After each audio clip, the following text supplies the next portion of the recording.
Colby Hall is the founding editor over at the Mediaite.com website, a veteran media journalist, founding editor over at Mediaite. Joining us in a bit, if he's not here already, is the editor-in-chief of Semaphore, former New York Times media columnist. And then Max Tani is going to join us in a bit too, he's a media editor at Semaphore as well. So I think, Ben, are you here as well right now? There he is. Hello, Ben. Nice How to are see you? Dan.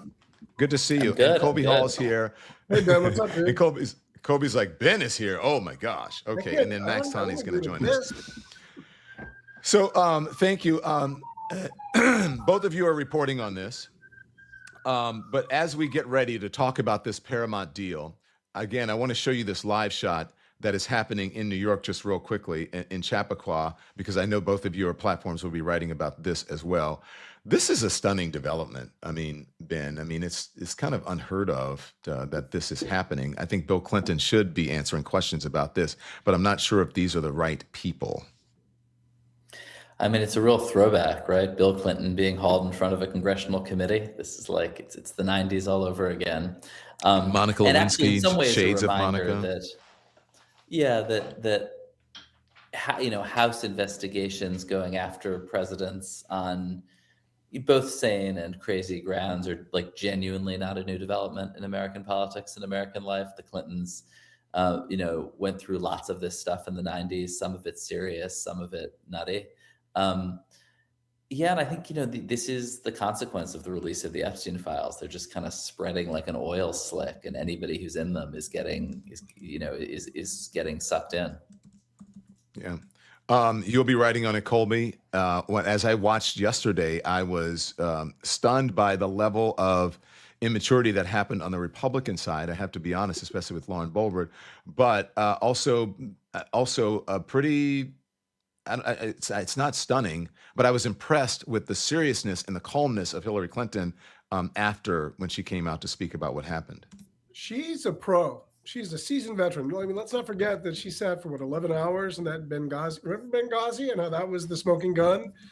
Mm-hmm. She and Bill Clinton are very, very good at, largely through a lot of experience of having been grilled about stuff. I mean, I think a lot of people believe that, look, if any of these people were, not just sort of smeared, but legitimately part of this terrible sort of pedophile ring, then they should be held accountable. But I think this could ultimately backfire for the House GOP, because they're setting a precedent that could easily come back to haunt them. And you're already seeing that if they are willing to sort of have the Clintons in this sort of setting, people are asking, like, what about Howard Lutnick, right? And so that opens the door. It opens the door for ongoing conversation. What about Donald Trump? Yeah, exactly right. So I don't think they're going to subpoena Donald Trump anytime soon, but this might be my bias coming through, but I think that this is likely Hillary Clinton compared to James Comer in their post sort of, testimony press conference. It was foghorn leghorn versus, a really smart, seasoned, lawyered up former Secretary of State, New York Senator. Like, the difference was stark. And I think a lot of people will see that narrative in full force. Okay, now let's get to the story that we wanted to discuss as well. So we're going to keep a close eye. Andy, if you can keep that picture up in the background, that would be amazing. So let's talk about what happened. So this morning there is a story for CNN. A change in ownership means a suddenly uncertain future. Look, this has broad ramifications for the entertainment industry in general, but in the media that we're in. People are, we're kind of navel gazing and looking at what will happen to CNN, because we have seen what happened with CBS once the Ellisons took over. Colby, you have an article that you sent me just before the show, and I think I'm not sure when you dropped it, but I didn't get to see it yet. Earlier this morning, so I didn't get to see it yet. But you said CNN isn't about to go MAGA, but it does need fresh ideas. Wow, I don't know about that. Well, I'm not so sure. I thought it was interesting what you said about crypto MAGA, and it's an interesting take. I guess I don't think CNN's going to suddenly turn into Newsmax or Fox News, and I don't think that CBS News. I think they've been sort of like MAGA friendly, MAGA curious, or Trump adjacent.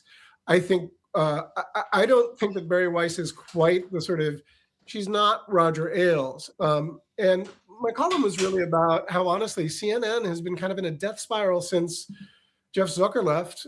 He left CNN as the top Since rated I left? I'm kidding. and since when Don Lemon, it all went to when you left, it all went to crap. And that's not, I mean, that's kind of a joke, but it's also largely true. It's also true. When Mark Thompson came in to replace Chris Licht, he stabled the sort of listing ship. But when he decided to keep the top lieutenants, the Amy Attellis, the Virginia Mosley, the Eric Sherling, it was clear that he wasn't going to make any wholesale changes. And as a result, the network has been still sort of moribund into this like sort of inside the Beltway kind of Upper West Side salon sort of, it's like, cable news version of the New Yorker, which doesn't really rate.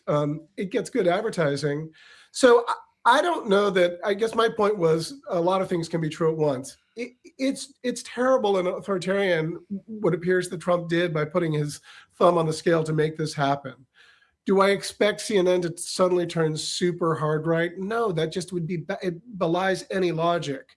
I think a lot of talent there are concerned and maybe panicking. I think most of them are fine.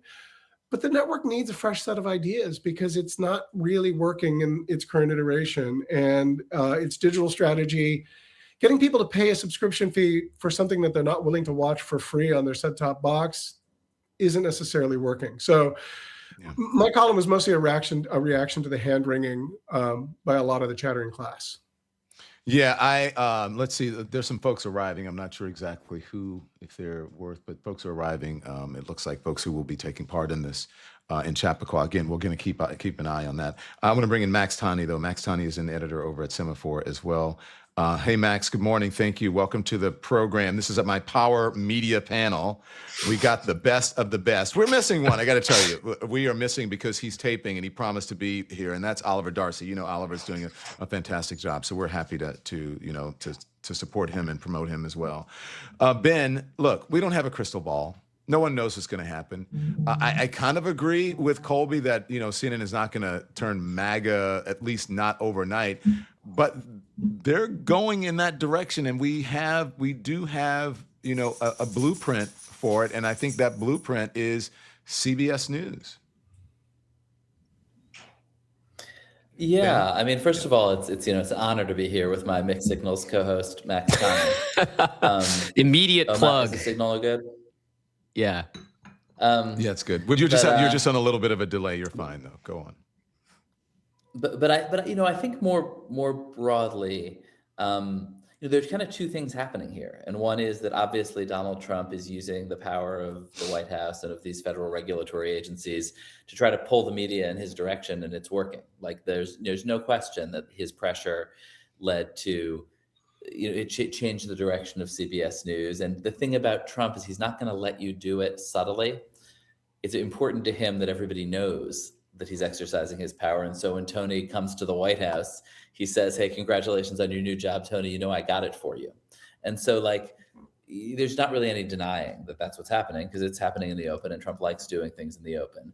But then there's the other side of it, which is, these are unbelievably cursed businesses, CBS News and CNN.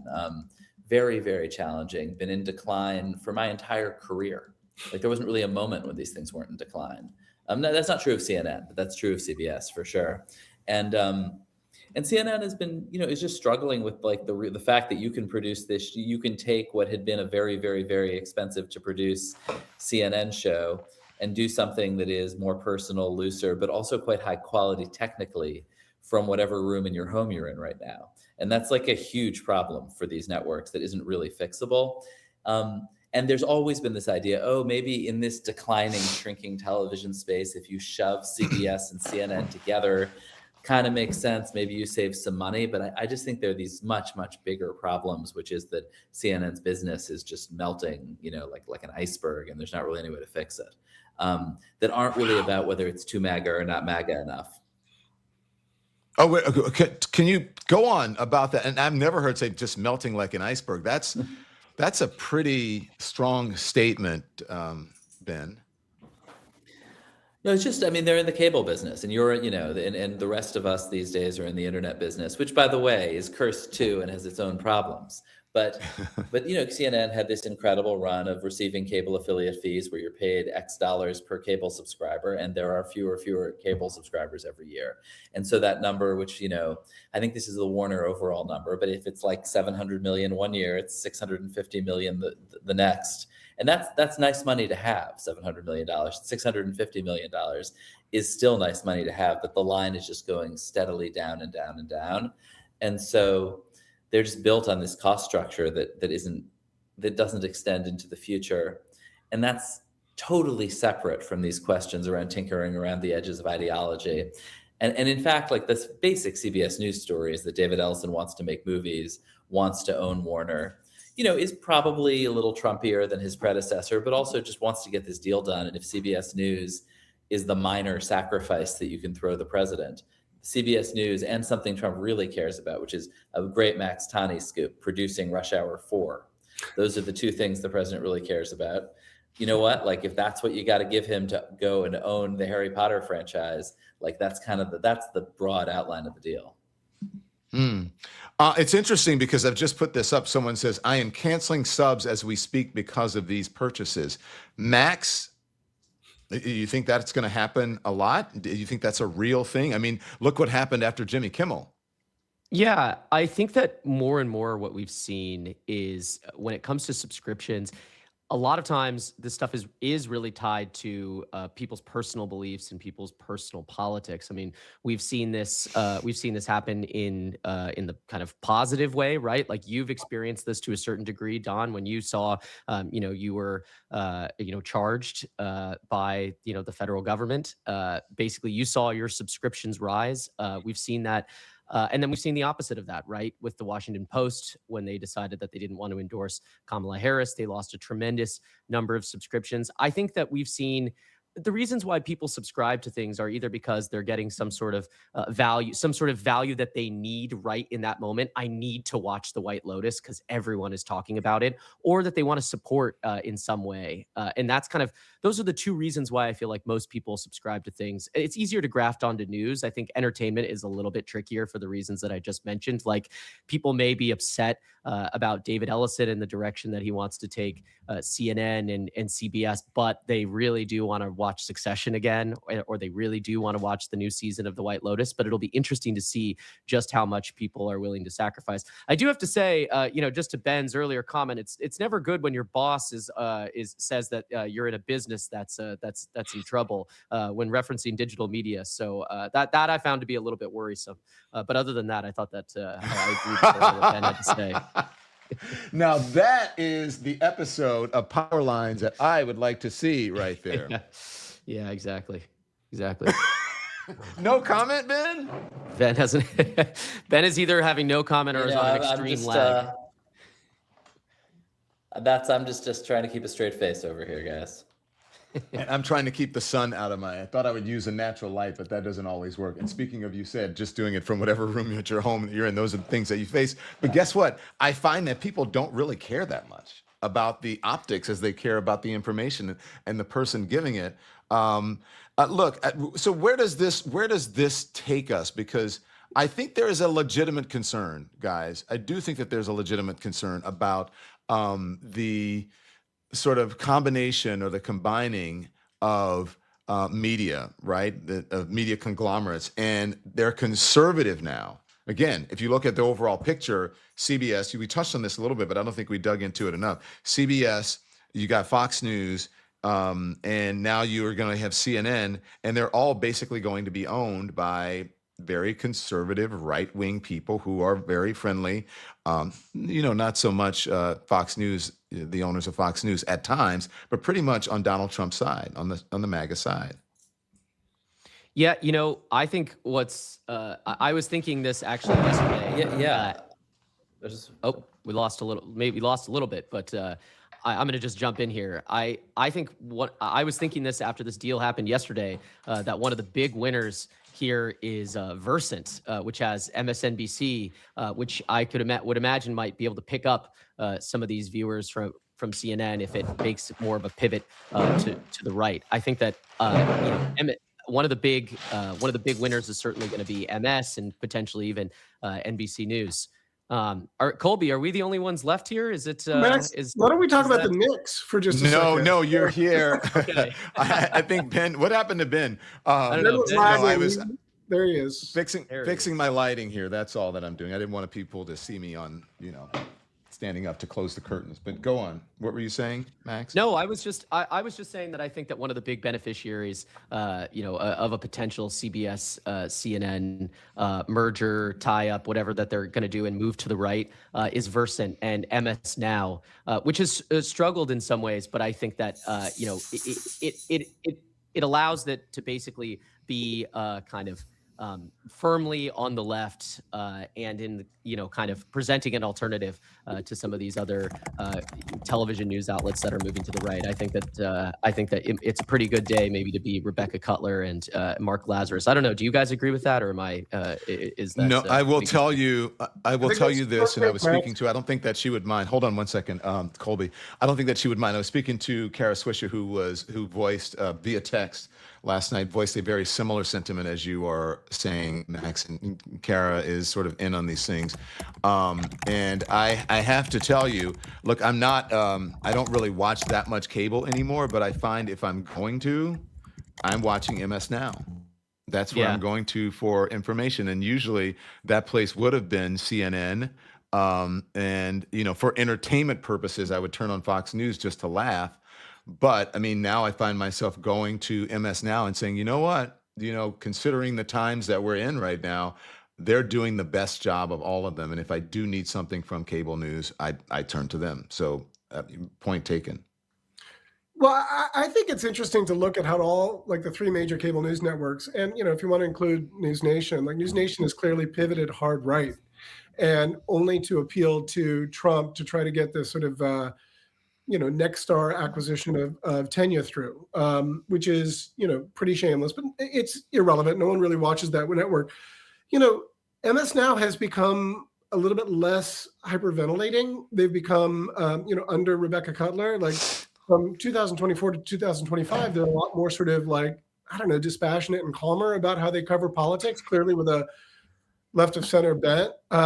Fox News just openly ignores any story, however big it may be, that isn't sort of their biggest editorial bias is choosing what they don't want to cover that's anything negative towards Trump. So, and they get so many viewers that they, reminded of that Bill Greider book, like Who Will Tell the People? Fox News is not telling the people what's really happening.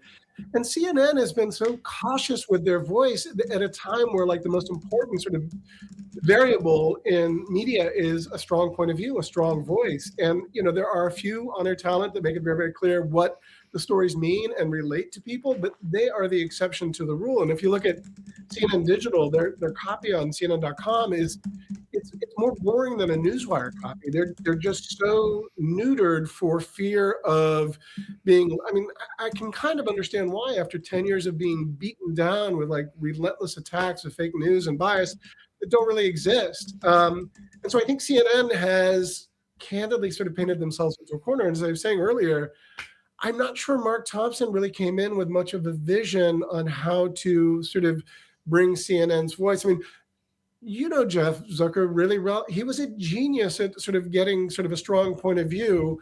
And again, right before he left, CNN was the top rated cable news network in 2021, which is stunning to look back at. It benefited from the second impeachment trial, January 6th. All, huge news things were happening, but also CNN was sort of leaned into the anti-Trump thing, which was, you could question its journalistic integrity, but it was good for business. Thanks so much for watching, everybody. Your support means the world to us.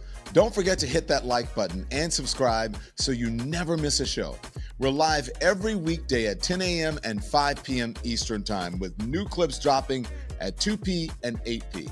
And if you want even more Don Lemon Show content, join the Lemon community. Members get exclusive posts, behind-the-scenes videos, and live chats just for you. So hit the join button or visit our channel page to sign up. Thanks again for all your love and your support, and I'll see you next time.